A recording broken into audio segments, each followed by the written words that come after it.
my next guest, joining me right now from the UK, wants to spread the Islamic revolution and take advantage of the revolution in the Middle East and North Africa and spread it to the United States. That's right. He is calling for Muslims to rise up against our country and impose an Islamic Sharia state. In fact, he is planning to hold a protest in Washington, I believe in front of the White House, this coming Thursday, March 3rd, calling for Muslims to rise up against our country. So I'll begin immediately. We are on with Anjem Choudary from the UK. Mr. Choudary, explain to me, what exactly is your problem with my country? The call for the Sharia is a global call.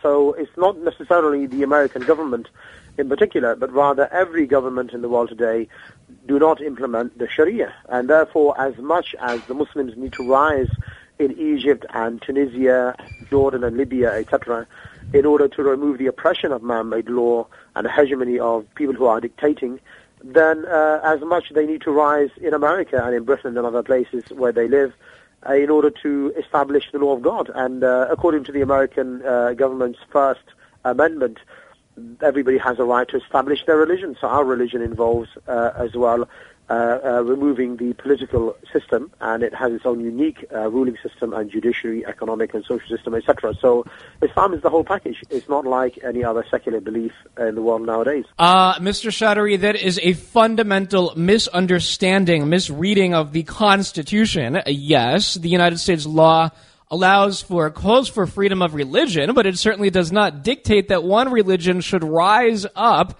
and rule all others. And if you're going to implement Sharia law in the United States, in our country, then among other things, doesn't Sharia dictate that Muslims need to govern non-Muslims, that a non-Muslim is not allowed to lead a Muslim? So correct me if I'm wrong, but are you calling for Muslims, who are the minority in the country, to govern the majority, which would be non-Muslims, and of course to impose your rule on us? Absolutely correct, and it would not be the first time. In fact, if you look at the first Islamic state established by the Prophet in Medina, the Muslims are only 3 or 5% majority, and in fact, even in Spain, the Muslims were the minority when they came, but they were quite happy to give up the oppression of the hegemony of the church at that time and accept the Sharia as a law and order. Now, you have called Americans, quote, the biggest criminals in the world today, end quote. I'm sorry, but aren't Islamic terrorists the biggest criminals in the world today? Aren't Islamic dictators who are murdering their own people the biggest criminals in the world today? Well, it depends on where you take your news from. As far as I'm concerned, the Mujahideen who are fighting at the current time in Afghanistan and Iraq do not target innocent women and children. And certainly, there's a lot of evidence that organizations like Blackwater, the ISI, and various other institutions and bodies linked with governments who are allied with the American establishment are in fact behind many of these operations. I don't understand, though, how you can say that, because just in the last few hours there was a suicide attack reportedly in Afghanistan, 31 Afghan civilians murdered in the name of Islam. Well, as I said, you've got to be very careful where you get your information from. I find it very difficult to believe, and I've often been proven right as well, that, Muslims would go all the way, for example, from Europe or other countries to defend their brothers and sisters, who are fellow Muslims, and then just start killing them indiscriminately. This doesn't make sense. And, I would say as well that the proof of the justice of the war as well in Afghanistan and Iraq for those people who are fighting against the oppressors is that there's no incidence of people through depression killing themselves, whereas there's a lot of American British soldiers who have killed themselves because they just cannot handle the foreign policy. So let me get this straight. You're saying that the Islamic suicide bombings, like the one that I quoted in Afghanistan, another one, by the way, in Afghanistan yesterday on Saturday, at least 4 killed, another in Iraq on Friday. You're saying that these suicide bombings, which are being carried out by Islamic organizations that take credit in the name of Islam, that these are not being carried out by Muslims? Well, no, I would say to you that every incident needs to be looked at on its own merit, and the information needs to be from sources who are aware about what's taking place on the ground. It may well be that operations have taken place, but very often only half of the story, or none of the story, in fact, has been told. And this often happens as well, as you may know, in Israel, where people target military institutions and establishments, and at the end of the day, The only casualties happen to be the women and children, and other kind of damage which has been meted out is never reported. Well, in Israel and in the Palestinian territories where women and children have been indeed murdered, have been killed, a lot of times you have Hamas, Islamic Jihad, Palestinian terrorist organizations using women, using children as human shields. For example, Hamas firing rockets from apartment buildings aimed at Jewish buildings across the way. So what about terrorists, Islamists, using Muslims as human shields? Routinely, by the way. I don't buy that at all. I believe that the Israeli regime target innocent men, women and children in Palestine, and they use the excuse that they're hiding behind women and children. This is just not the case. Wait, so you're talking about the Israeli Defense Forces? Wait, you're talking about the Israeli Defense Forces, which has sent soldiers house to house in order to minimize civilian casualties. I don't think so. I don't think that's the case. I believe that they go house to house to kill innocent men, women and children. They're occupying Muslim land.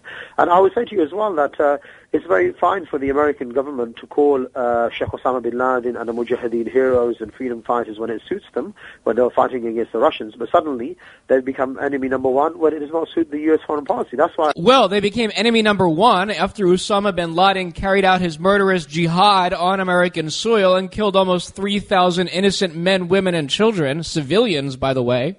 And did the history begin on 9/11, or were the American and British governments bombing, for example, Sudan and Afghanistan before 9/11, for example, in 1998, were they supporting the pirate state of Israel for many years with all the atrocities that we saw there against the innocent Muslims in Palestine?